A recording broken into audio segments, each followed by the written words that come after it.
Overwatch has its fair share of terribly designed heroes and really problematic ones. So I thought today, let's discuss them and see what common themes there are between all of them. I had to play some of the worst games of Overwatch I've ever had playing these characters. So if you get to the end of the video and you enjoy it, I would appreciate a like. Well, let's get right into it.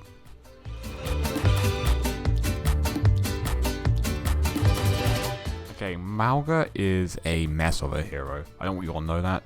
He absolutely ruins the state of the game when strong and makes simply existing unfun. Why is this though? It's actually fairly simple. Mauga is a big wall that shoots you to death. I don't think I could ever in a million years come up with a way to balance this without reworking the hero. Mauga literally gets rewarded for holding down left click and standing still, but that's when he's good.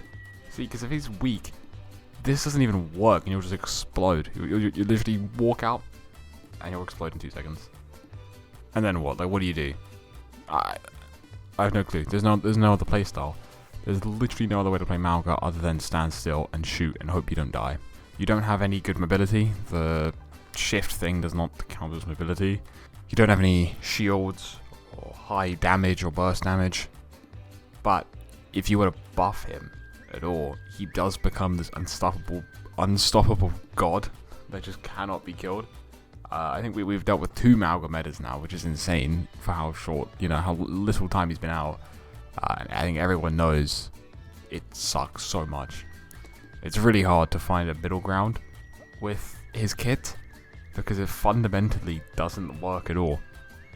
Self-sustain in general is, I think, really difficult to balance for tanks.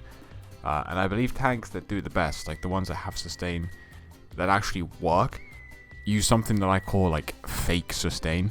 So defense matrix, a Sigma suck, a Zarya bubble, right, and so on. These don't just give you more health, unless you shoot the Sigma one, of course. They just kind of buy you time and allow you to live longer.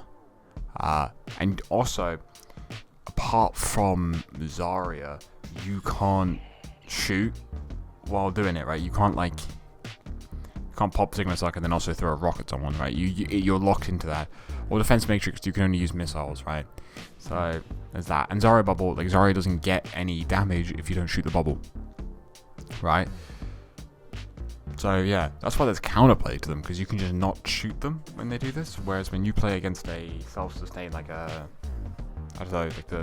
Roadhog heals, the Rissa Golds, the Mauga E thing, you kind of just have to, you kind of just want to shoot through it. It's not as fun at all for literally anyone. Yeah, with Mauga, it's just not an option. So yeah, anyway, this character absolutely sucks and is designed terribly. Moving on to the next hero.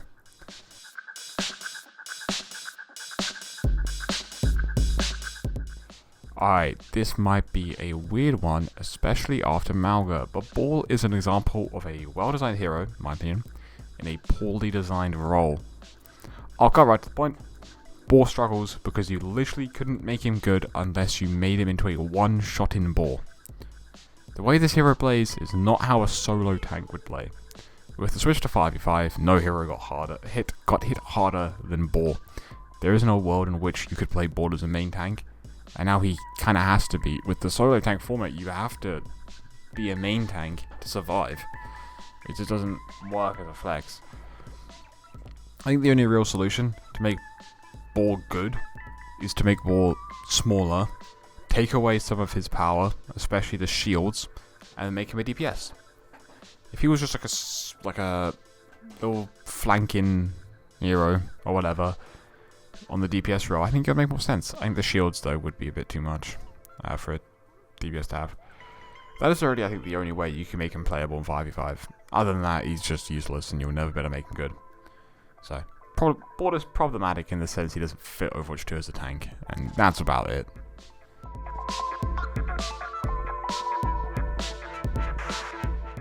Playing Symmetra might have been the least fun I've had in a while. This character sucks, which is a good thing. The reason I have Sim on this list is simply because if you had her be strong, it would be so incredibly unfun to play against, and would ruin the state of the game even more. She ends up in a very niche spot where she has to be bad to make the game less bad, or for a lack of a better word, annoying. Another problem is she's incredibly map dependent. So if you had her strong, you would find it hellish to play on maps like Lijiang Tower, but wouldn't even care that you were on Junkertown. I don't really think there's a fix to her. She's just a niche hero. I think that's fine. You need niche heroes in the game. That's really all Symmetra is. She just kind of sucks for almost everyone. Like, turrets are just annoying that you have to shoot 3 different turrets, and then you have to... The beam can heal her sometimes, and charge with a big beam, and shred shield, and shred tanks, and do shit like that, and it's just not fun to deal with.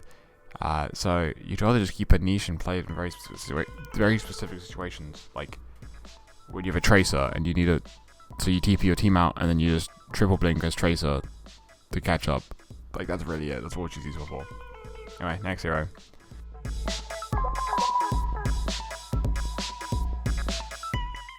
Alright, if there's any hero I want removed, it is this hero. There aren't words to express my frustration with a hero that can literally just take your value away.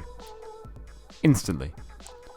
Right now, though, in Season 10, Kiriko isn't as oppressive and annoying, but all my days, she made the game, like, near impossible to play before Season 9.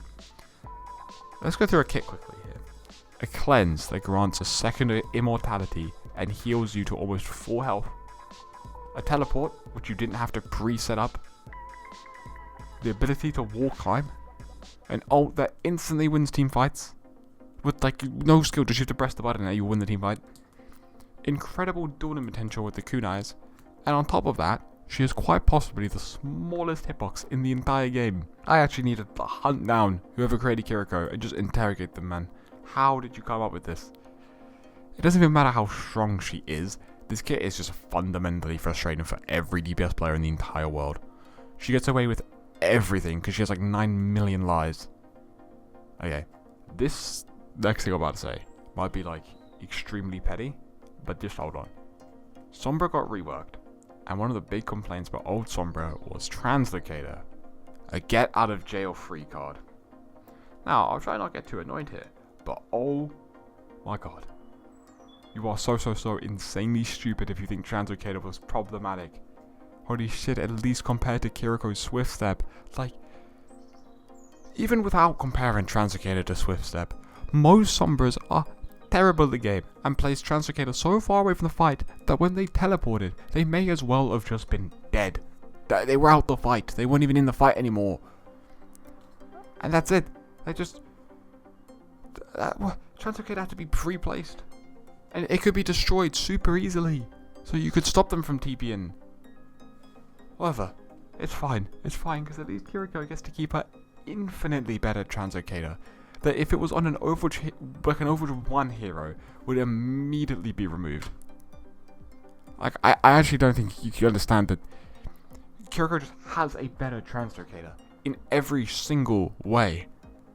And yet, it's fine, because, you know, sure, she can have it, she makes us money. Swift Step is the... I don't care about Suzu anymore, Suzu's been my problem, but Kiriko's Swift Step is the most bullshit ability in the game. If you're going to take away the Sombra Translocator, and you're going to keep Swift Step on Kiriko, you are stupid. These things are, like, Swift Step is literally Translocator on steroids. You can just teleport to a teammate for free, and just get out. Just get out of the fight. Who cares? Maybe go save some stupid guy who's on the side of the map, or whatever. I don't know, but with that, you fight Kiriko, right? She's fighting you can barely even hit her. She gets down to low health, she hits Suzu, boom, back up to health. She's about to die? Oh, no, I'll just TP away. Screw you. What? There's no way her playstyle should be to take off angle, fight with DPS, and just win, and then TP back to team. She's a better flanker than Sombra. She is better as a... I would literally rather play DPS... I'd rather play Kiriko on DPS than I probably would Sombra. She would do the job better. Whatever. Alright, on to the next person. I hate this hero. She's the worst designed character in the entire game.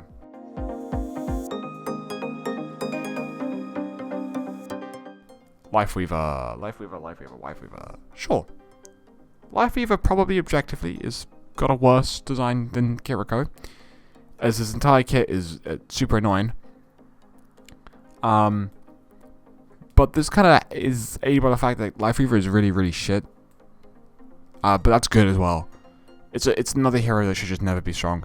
He has aimbot heals, a pull that can just pull you out of, like, you can just save you from anything really. You wanted that kill? No, I'm trying to pull you out. It's basically another form of immortality. He has like 300 health and a self-heal double jump. His kit is just designed to piss people off. Like, you want to kill someone and he just says no. You want to kill him, he says no. You can't, yeah. He literally makes it so you can't kill anything. It's insane. Like, it's not even just through heals. Like, raw heals is fine, because then I would just kill him, but it's like, you just unconfirms your kill. But not in a way a mercy res does. Anyway, this kit doesn't work. It doesn't work at all. I won't go on a mad tangent, but it doesn't work. It's annoying when strong, so just keep this character like a 0.5% pick rate. Anyway, conclusion. Well, I hope you enjoyed. We can see the main reasons for problematic heroes is definitely just having kits that deny value for free, without any room for skill expression. Or it's just being heroes that are just so bad to play against when they're strong that they should just be kept weak. So those aren't all the problematic heroes. Those are just the main ones I really thought shine through and really hated. So yeah, thanks for watching. Remove Swift Step and have a good day.